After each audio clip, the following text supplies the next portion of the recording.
नमस्कार प्यारे विद्यार्थियों, आदर्श की इस ऑनलाइन क्लासेस में आपका स्वागत है।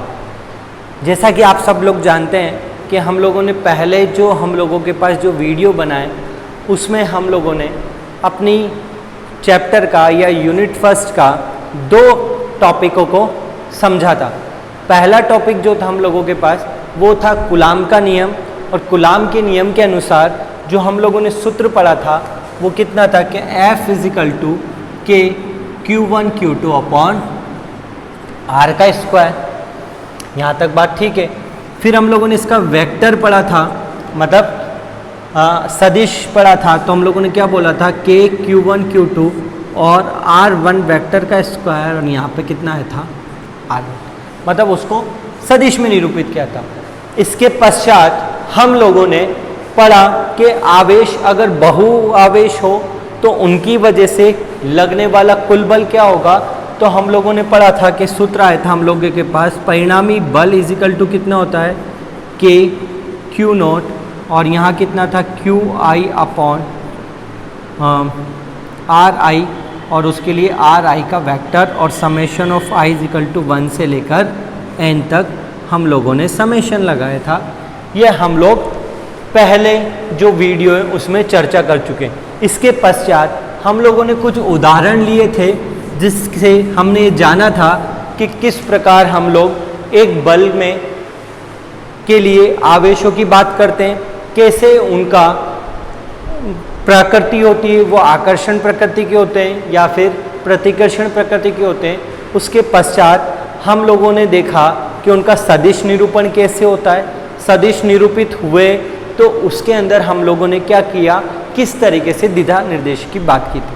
उसके पश्चात हम लोगों ने उसमें सदिश रूप भी लगाया था या फिर अध्यारोपण का सिद्धांत भी लगाया। आज के वीडियो के अंदर मैं आपको बताना चाह रहा हूँ, या हम लोग जो आज जो डिस्कशन करेंगे, जिस संदर्भ में हम बात करेंगे वो है आवेशों का वितरण। आवेश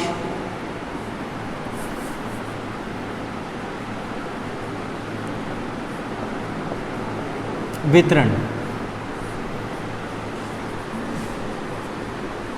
डिस्ट्रीब्यूशन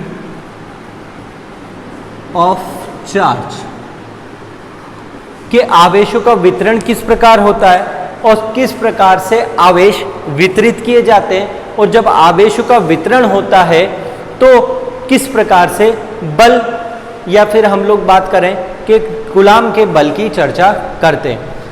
तो पहले ये आवेशों का वितरण है क्या चीज़, उसके ऊपर थोड़ी सी हम लोग चर्चाएं कर लेते हैं। जैसा कि आपने 12th क्लास के पहले अध्याय के अंदर पढ़ा था कि जब हम लोग आवेश को एक स्थान से दूसरे स्थान पर स्थानांतरित करवाते हैं, या क्या होता है कि आवेश, जब हम लोग किसी आवेश को ऐसे रगड़ते हैं तो आवेश अपना स्थान छोड़कर या इलेक्ट्रॉन अपना स्थान छोड़कर किसी अन्य स्थान पे चले जाते हैं।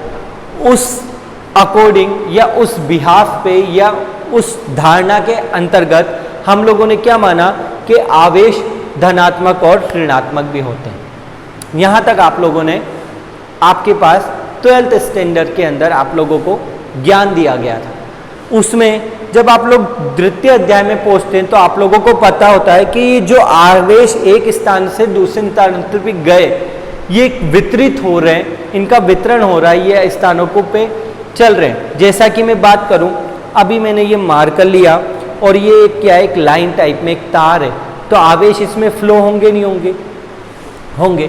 इस पे लगने वाले बल की चर्चा करेंगे, इसमें लगने वाले हम लोग वो किसकी चर्चा करेंगे, सारे बल किस प्रकार अनुभव करते हैं और कैसे आवेशों का वितरण होता है। अगर मैं ये किसकी जगह ये ले लेता तो आप बोलते कि सर ये तो तार था, अब ये एक क्षेत्रफल, एक स्पेस आ गया, तो इसकी बात करेंगे तो क्या होगा। तो आपने बोला कि सर इसमें आवेश वितरण होगा वो क्षेत्रफल के अकॉर्डिंग होगा। मैंने बोला चलो ठीक है, अब ये बोतल ले ली इसमें, तो आपने बोला सर आवेश का वितरण कैसे होगा, एक आयतन में भी हो सकता है, यूँ भी जा सकता है, गैर, है ना। तो आवेश का जो वितरण होता है वो कितने प्रकार का होता है, आवेशों का वितरण 3 प्रकार का होता है।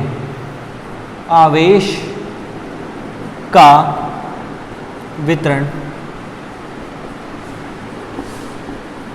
तीन प्रकार से के होते हैं। ठीक है, कौन कौन सा होता है?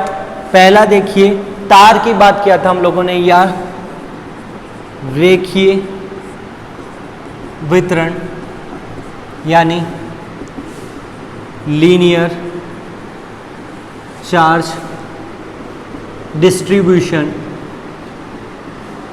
ठीक है,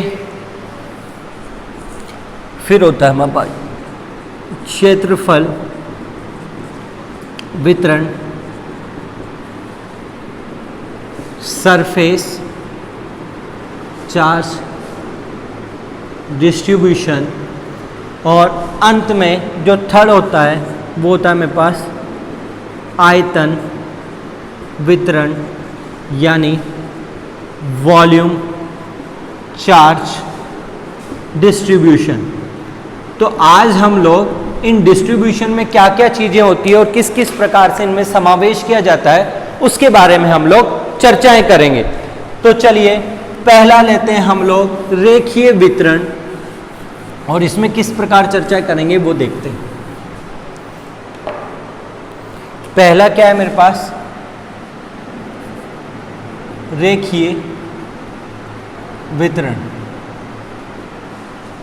लिखिए, यदि आवेशों का वितरण किसी लंबाई या बोले रेखीय तार जिसे हम लोग नॉर्मल भी क्या बोलते हैं, तार में हो, तो इस प्रकार के वितरण को रेखीय वितरण कहा जाता है। ठीक है, अब इसमें एक चीज पढ़ते हैं बेटा हम लोग रेखीय वितरण में, रेखीय घनत्व लैम्डा किससे रिप्रेजेंट करते हैं? रेखीय घनत्व को लैम्डा क्या होता है मैं बता दूं। माना एक तार ए बी और इसकी लंबाई कितनी है, इसका एक स्मॉल पार्ट है स्मॉल ए एंड बी। ठीक है, इसमें जो इसका लेंथ है dl है। ठीक है, तो रेखीय घनत्व तो क्या होता है हमारे पास? देखिए रेखीय घनत्व तो लैम्डा इज इक्वल टू कितना होता है? dq अपॉन dl, और यहाँ पे जो आवेश है उसकी वैल्यू कितनी है? dq। तो रेखीय घनत्व की परिभाषा कितनी होती है हमारे पास? देखिए, किसी अल्पांश लंबाई में वितरित आवेश, ऐसा लिख लीजिए dt dl, लिखिए किसी अल्पांश आवेश तथा रेखीय तार में अल्पांश लंबाई के अनुपात को क्या कहते हैं? रेखीय घनत्व लैम्डा से दर्शाते हैं। रेखीय घनत्व लैम्डा से दर्शाते हैं। यहाँ तक ठीक है?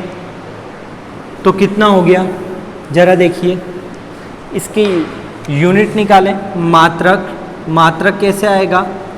मात्रक आएगा Q का मात्रक है कूलाम अपॉन लंबाई का मीटर, यानी कितना आएगा? कूलाम पर मीटर। वीमा कितनी होगी? इसकी वीमा निकालो, m0 l0 t1 a1, और इसकी वीमा कितनी होगी? l1, यानी कितनी होगी? m0 l-1 t1 a1। किसकी वीमा होगी? अल्पांश की। ठीक है, यहाँ तक कोई समस्या नहीं है। चलिए अब है रेखीय घनत्व के कारण लगने वाला बल।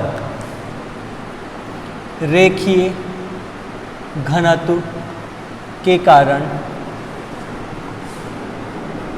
लगने वाला बल। ठीक है, माना r दूरी पर एक बिंदु आवेश q नोट उपस्थित है। माना अल्पांश AB से r दूरी पर एक बिंदु आवेश q नोट उपस्थित है। इस पर लगने वाला बल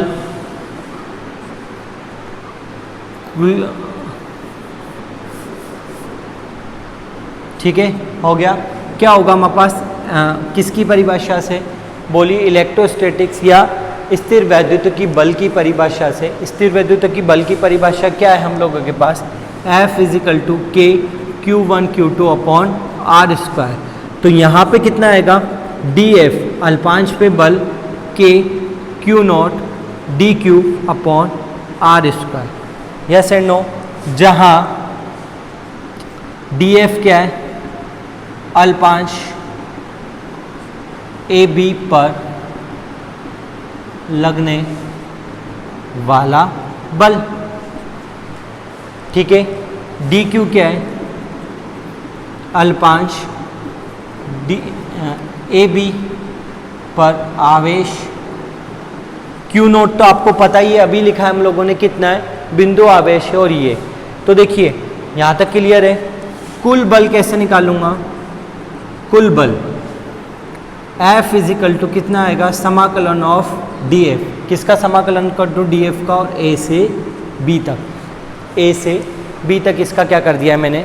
समाकलन कर दिया। कितना होगा जरा बताइए, आपके अनुसार कितना होना चाहिए? F = समाकलन ऑफ AB = DF। DF का मान रखने पर कितना आ रहा है? F = K Q not DQ upon R square. अच्छा, ये दूरी क्या फिक्स्ड है? A to B।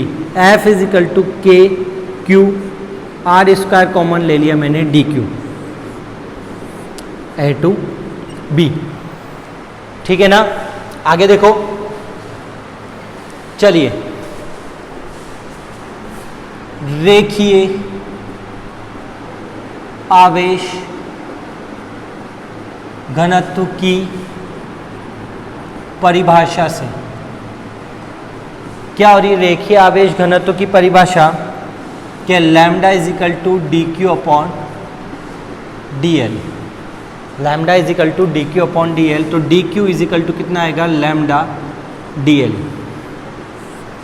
लैम्डा = कितना आ जाएगा? DL। समीकरण नंबर 1। समीकरण 1 में उपरोक्त से मान रखने पर कितना आएगा? उपरोक्त से मान रखने पर बताइए बेटा। मान आएगा F = K Q not R square A to B lambda DL। Lambda को भी बाहर लेना चाहेंगे तो F = कितना आ जाएगा? K Q not lambda R square और A to B DL। ये क्या आ गया हम लोगों के पास? लैम्डा आते ही आपको समझ रखना पड़ेगा कि ये क्या है? रेखीय आवेश घनत्व है। तो रेखीय आवेश घनत्व ले लिया तो ये बल किसका हो गया?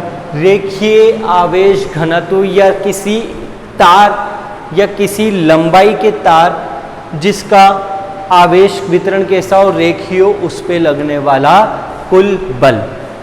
यहाँ तक उम्मीद करता हूँ कि आपको थोड़ा बहुत समझ में आया हो। अब मैं बात करता हूँ क्षेत्रफल वितरण।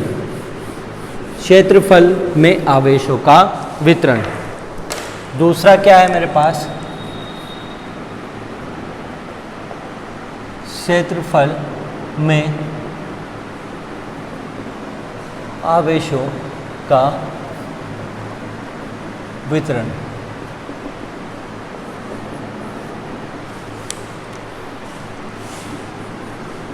ये कोई आवेश है, यहाँ पे एक क्षेत्रफल लिया है, स्मॉल कितना लिया है ds, और यहाँ पे कितना ले रहा हूँ मैं, बिंदु चार्ज q, दूरी कितनी है r है, और इसमें जो आवेशों का वितरण है वो कितना है dq है। तो क्या कहते हैं, देखिए परिभाषा से, किसी क्षेत्रफल वाली वस्तु में आवेशों के वितरण को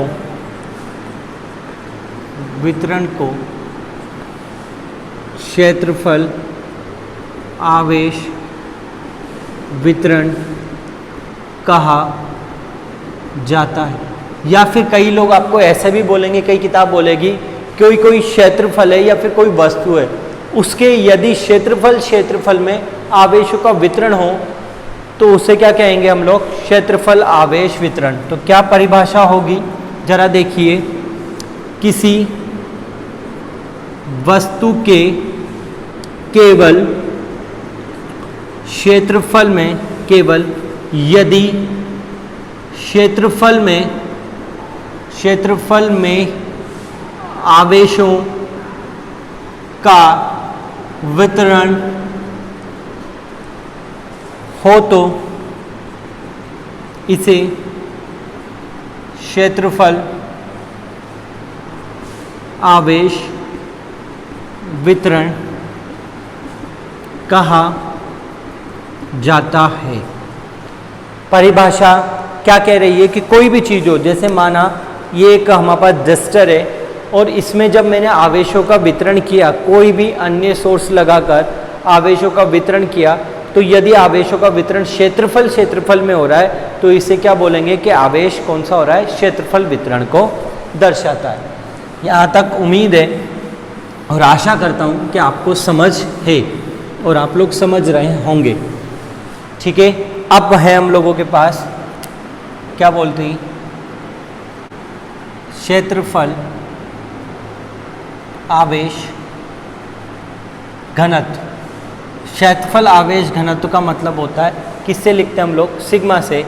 और क्या लिख रहे हैं हम लोग, देखिए पहले कंसीडर कर लेता हूँ, माना किसी आवेशों का वितरण वैसे हम लोग क्या बोलते हैं, किसी धातु में होता है, किसी धातु के अल्पांश ds में dq आवेश वितरित होते हैं। ठीक है, तो देखिए आवेश अल्पांश आवेश dq तथा अल्पांश क्षेत्रफल ds के अनुपात को, ds के अनुपात को क्षेत्रफल आवेश घनत्व कहा जाता है। क्षेत्रफल आवेश घनत्व कहा जाता है। तो देखिए अकॉर्डिंग टू चित्रानुसार कितना होगा, सिग्मा इजिकल टू कितना हो जाएगा बेटा, D Q upon D S. Sigma is equal to D Q upon D S. इसका मात्रक निकालो और इसकी विमा निकालने की प्रयास करिए। मात्रक कितना हो जाएगा, मात्रक हो जाएगा मेरे पास, डी क्यू का मात्रक होता है कूलाम अपॉन डी एस क्षेत्रफल है, क्षेत्रफल यानी मीटर स्क्वायर। तो कितना हो जाएगा, कूलाम पर मीटर स्क्वायर। अब देखिए और क्या निकालना है मेरे को, अब निकालना है विमा। विमा निकाल देते हैं, विमीय सूत्र। कूलाम के लिए होता है m0 l0 a1 t1 यानी आवेश, और कितना होगा m0 l2 t0 यानी कितना आएगा m0 l-2 t1 और a1। ये क्या आएगा इसका विमीय सूत्र। यहाँ तक आ गया समझ में।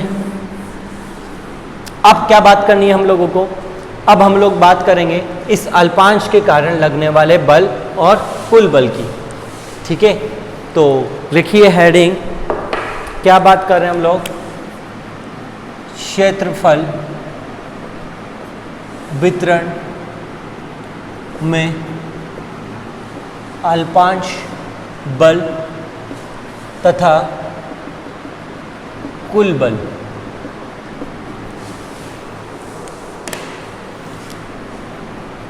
माना किसी वस्तु जिसका क्षेत्रफल S है, ठीक है, के अल्पांश ds में आवेश वितरण या आवेश का मान dq है, इससे r दूरी पर एक बिंदु आवेश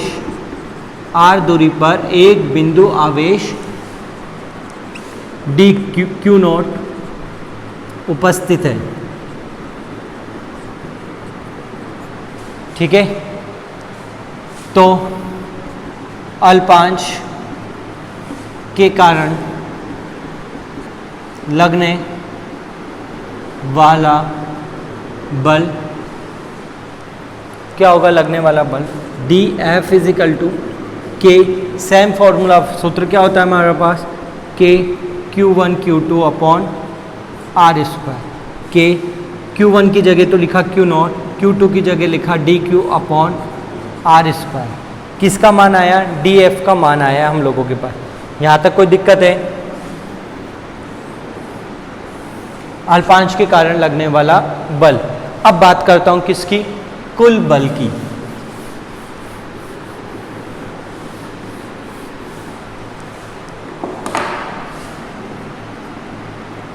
कुल बल कितना होगा? कुल बल देखिए F = dF, और पूरा क्या आ जाएगा? समाकलन करूंगा किसका? क्षेत्रफल का। तो F = किसका मान रख रहा हूँ? dF का मान रख रहा हूँ K Q0 dQ upon R square.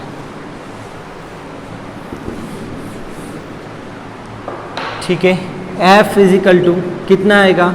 K Q0। अच्छा, हम जानते हैं, डायरेक्ट लिख रहा हूँ, अभी आपको बताया, या फिर किसके अनुसार? क्षेत्रफल आवेश घनत्व की परिभाषा से कितना होगा? सिग्मा = dQ अपॉन ds, समीकरण नंबर 1। तो dQ = कितना हो जाएगा? सिग्मा मल्टीपल में ds। dQ का मान समीकरण 1 में रखने पर, dQ का मान समीकरण 1 में रखने पर, dQ का मान समीकरण 1 में रखने पर कितना हो जाएगा? F = K dQ upon ds। तो सिग्मा कितना रखूं? K0 dQ की जगह कितना रखूं? Sigma ds upon R square. तो F = कितना आ जाएगा? KQ sigma ds upon R square, और किसके सापेक्ष करेंगे? ये भी वैसे कांस्टेंट है, बाहर आ जाएगा, ds की वैल्यू हम लोग निकाल देंगे। तो क्या हो गया हम लोगों के पास? ये क्या हो गया है? क्षेत्रफल का वितरण हो गया है। अब जो हमारा अंतिम है वो क्या है? किसका वितरण देखेंगे हम लोग? आयतन।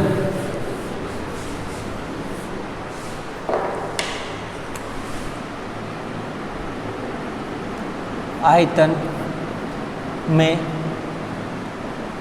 आवेश का वितरण। सेम चीज़, ये एक चीज़ ले लेता हूँ, यहाँ एक आयतन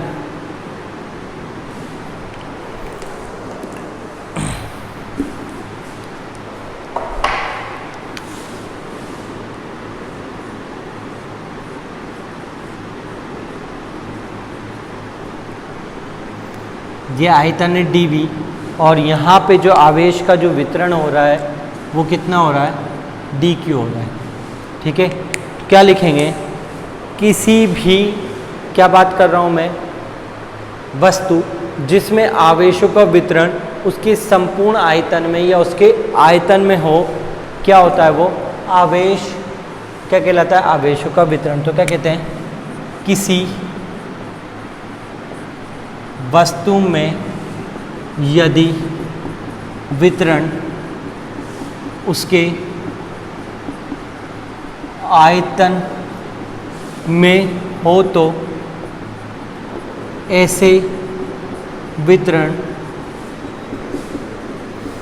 आवेशों के आयतन आवेश वितरण कहलाते हैं। यहाँ तक बात समझ में आ गई? ठीक है, क्लियर है डेफिनेशन। किसी भी वस्तु में आयतन में वितरण हो तो क्या कहलाते हैं, आवेशों के वितरण कहलाते हैं। अब क्या कर लें, आयतन घनत्व या आयतन आवेश घनत्व किससे लिखते हैं, रो से लिखते हैं। क्या लिखते हैं कि किसका अल्पांश आवेश तथा अल्पांश आयतन के अनुपात को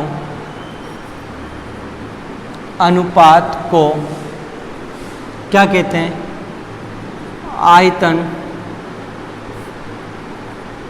आयतन आवेश घनत्व कहते हैं। ऐसी बात नहीं है कि अगर संपूर्ण आयतन की बात करेंगे तो मतलब किसकी बात कर रहे हैं हम लोग, आवेश तथा आयतन के अनुपात को क्या कहते हैं, तो कहते हैं। तो देखो कितना हो रहा है ये, sigma is equal to D Q upon D V, जहाँ पे डी क्यू क्या है, आवेशों का वितरण है अल्पांश, और किसमें, अल्पांश आयतन में आवेशों का वितरण, अल्पांश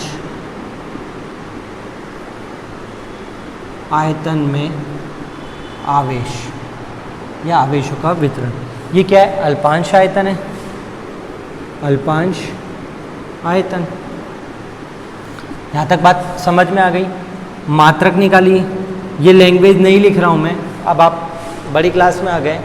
कितना होगा, कूलाम अपॉन मीटर क्यूब, यानी कूलाम पर मीटर क्यूब, और वीमा कितनी होगी, डायरेक्ट निकाल लीजिए, कूलाम की m0 L0 T1 A1 upon कितनी आएगी, m0 L3 T0, तो कितनी आ जाएगी, m0 L की पावर 3 T1 A1, इसकी वीमा।